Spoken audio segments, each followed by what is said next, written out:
Hello everybody, my name is Average Election Enjoyer. Today on April 7th of 2026. In this video, I'm just going to be doing a initial reaction to the Georgia Congressional District 14 runoff and the Wisconsin State Supreme Court race, both of which occurred today.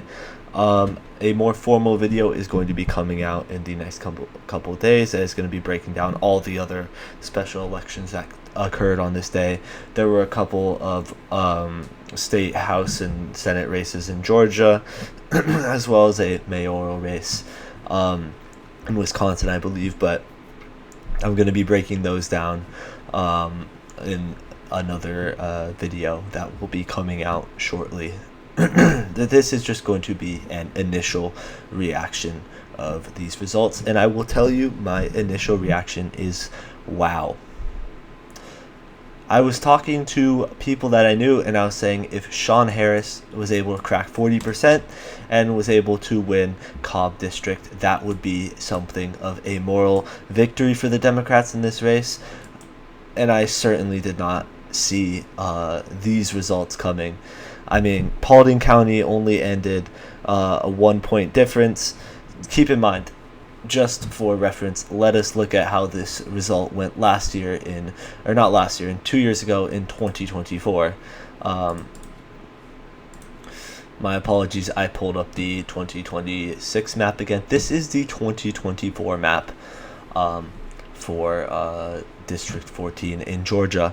As you can see, every single county is red. It voted for Marjorie Taylor Greene by 64.4 points, and Sean Harris would only get 35.6 points in this attempt. However, Trump would win this district by a much more significant margin. I believe he cracked 70%. I believe he won something like 36 points. I believe that is the margin by which Trump won this district. As you can see, Marjorie Taylor Greene underperforming Trump, but I mean, that's for obvious reasons. Marjorie Taylor Greene, not a great candidate, very controversial figure, especially now. So it can be seen why she would be underperforming, but 36 points for Trump. And this is a district that would vote for a Marjorie Taylor Greene by 29 points. That is just for reference. So when you see the margin here, and you see not even 12 points, you don't even see Clayton Fuller cracking 56%. If you're a Republican, that is not good. That is very much so not good, especially given that Georgia is a left-trending state, and Georgia has a very important Senate race and governor's race upcoming. This, if you're a Republican, should concern you. This is a disaster, to be completely honest with you. I will get into the Wisconsin State Supreme Court race after this, and while that is an embarrassment, I don't think it's nearly as much as a disaster as this race really is for the Republicans. In Tennessee, they had a special election for a House of Representatives seat, and that was a 22, I believe, 22 points for Trump, and that ended at +8 for the Republicans. However, one of the reasons that might have expanded the margin is the sudden influx of cash from the Republicans. However, this race was, seen as a gimme, so you didn't see major cash flooding into this race, and as a result, you see a 25-point swing towards the Democratic Party. This is the biggest swing towards the Democratic Party of any House of Representatives special election so far that we've seen. And it happened in the state of Georgia, where there is going to be a critical Senate race and a very important governor's race. So if you are a Democrat, you are elated by these results. I cannot believe that. I can believe, but I can barely believe that Sean Harris got 44% of the vote in this state. I was making a point to some people I was talking to earlier. I was saying like this seat was like, in terms of voting for Trump, was near as red as Wisconsin or as Wyoming. So to see this district 55 to 44. Now, I'm not comparing any sort of thing between the two. Of course, that's apples to oranges, congressional districts, two entire states. But the point still stands that how red this seat is. To not even, this isn't even a likely margin. Likely is usually seen as 15 points or more. This is not even a likely margin for this seat. And this is it's hard to describe how red this seat is when you're looking at the results like this in front of you. This is like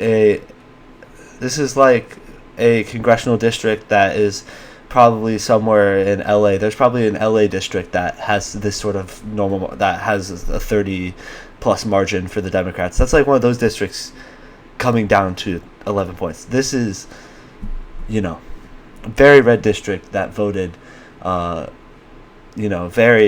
went pretty good for the Democrats here. This is one of the biggest shocks of the night, of course. Paulding County being this close, big shock. Harris winning by 15, that is something that the Democrats would be hoping for. Of course, they would have needed to win it by a lot more in order to win this race, but this is what Democrats are looking for, them turning out a lot in the cities. But this is the most important county, I would say, because this is a heavily Hispanic county, and it has been voting for Trump by huge margins, and to now be cut down to 15%, that is a great sign for the Democrats in terms of, it first happened in Virginia, it happened in New Jersey. It appears that Hispanics are flipping back towards the Democratic Party in large numbers, and that is terrible for the Republicans and great for the Democrats.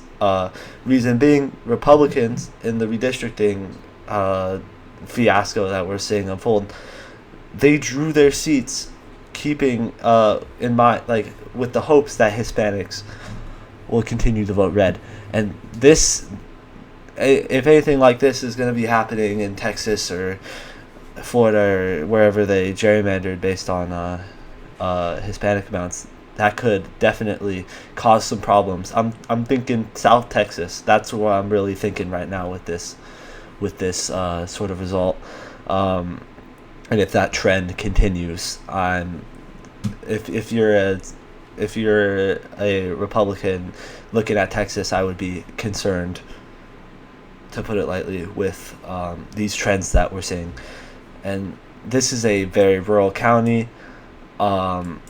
It's just the Republicans now, in keeping with trends, they did fine with the rural counties. They underperformed, of course, but the Democrats saw their best overperformances in counties with higher populations, of course.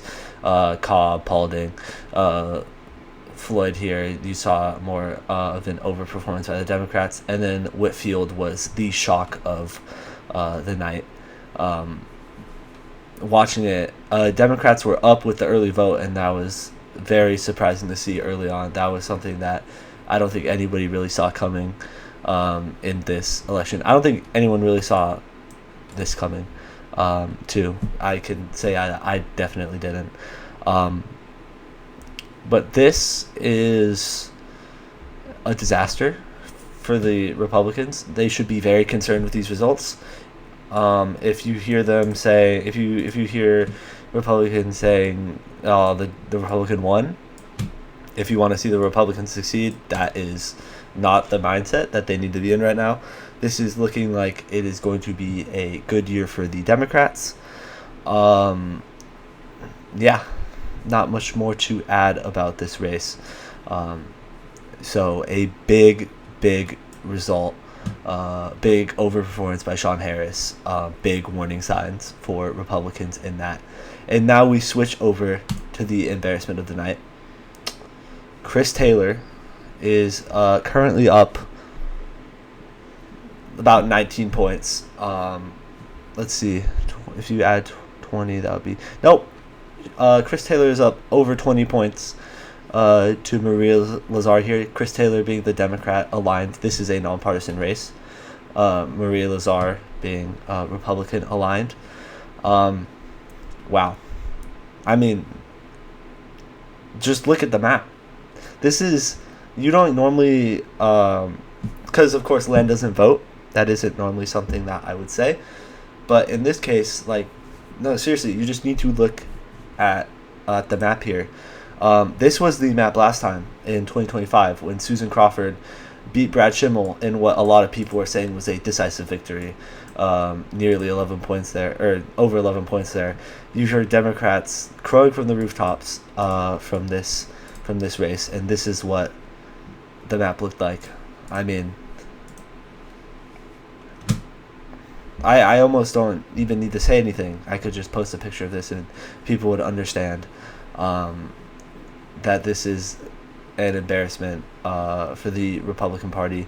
They gave up on this race months ago.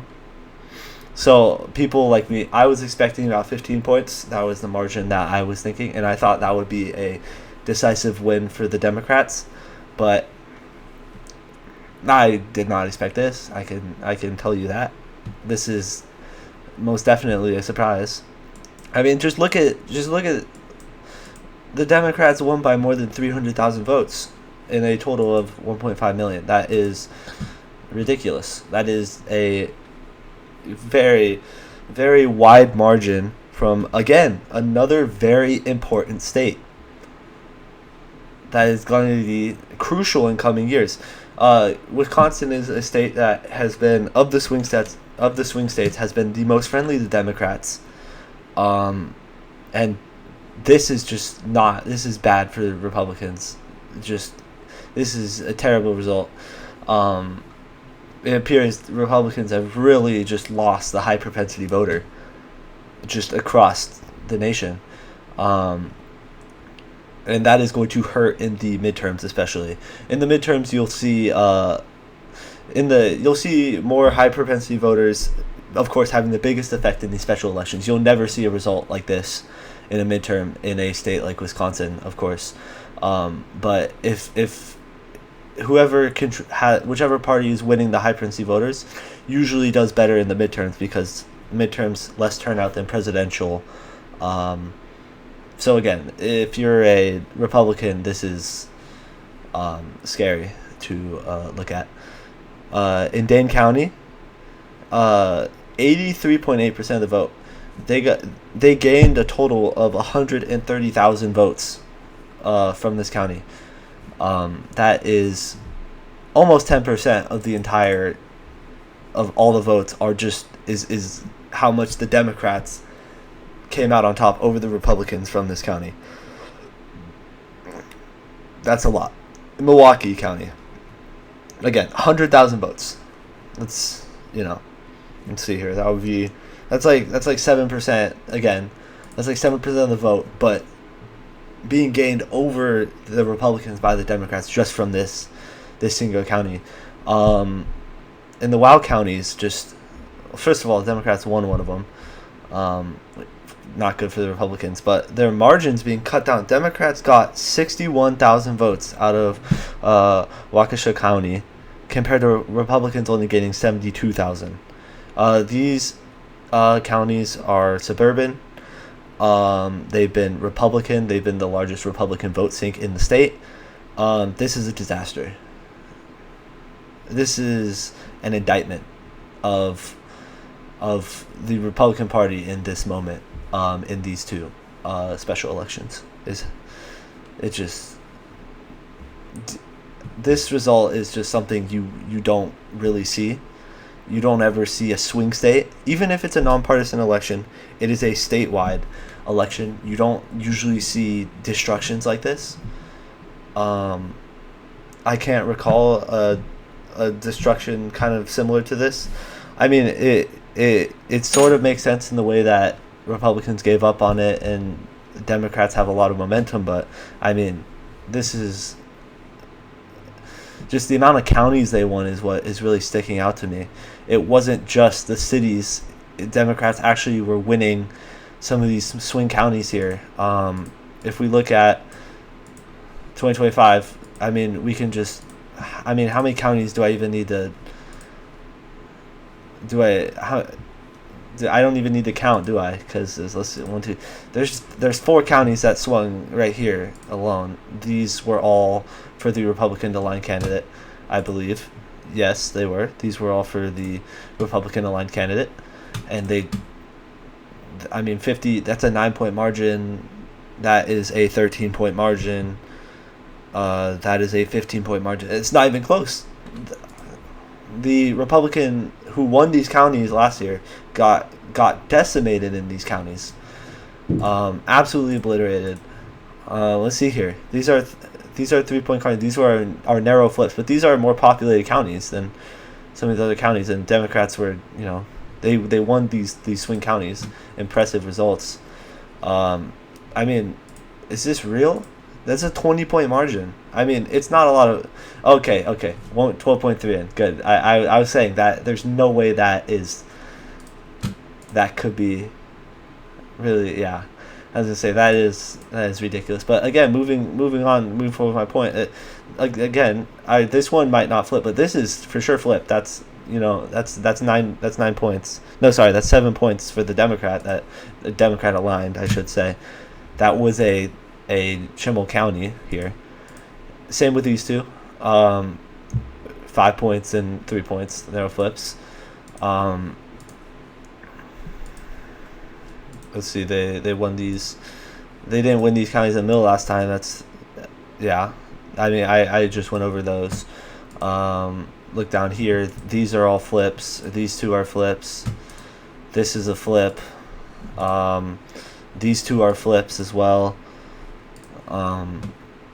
And of course, Democrats won these two when they lost both of those last time as well. I mean, there isn't really anything good I can say for the Republicans after this day. This is a great result for the Democrats. Not so great. I won't even. It's a terrible result for the Republicans here. This, I think, is even worse because this should not have happened. This very much so also should not have happened. But I mean, out of anything, this is a indictment. This is a very, very, very red district that wasn't even in likely margins. It damn near within single digit margins here, which is just crazy to say that a seat, this Marjorie Taylor Greene seat, is close to single digits. So I guess that I can just end the video on this. I guess we could just finish by comparing some of these margins here. You see 88 or 81, 18, 66, 33, 72. And then you can see that some of the margins are more similar. You don't see them break 80 in any of these districts. But the biggest flips, that is 20 points Paulding. That is 1 point. That is 15 points for the Democrat compared to 3 points for Green. You can see Whitfield 66 to 33, 57 to 42.5. Just 33 points to 15 points. Just more than double. Like the Republican league cut in half there. It's just 66, 33 again, 56, 43. That's 13 points. That's even more of an overperformance than you saw in Whitfield. See, this is just, if you're a Democrat, you are ecstatic. If you are a Republican, then you are, hopefully, if you want to actually have a chance at competing in the midterms, you're not just plugging your ears and saying, the Republican won, I don't care. So yeah, that is my initial reaction to these races. I'd like to thank you guys for watching this video, and I hope you have a fantastic rest of your day.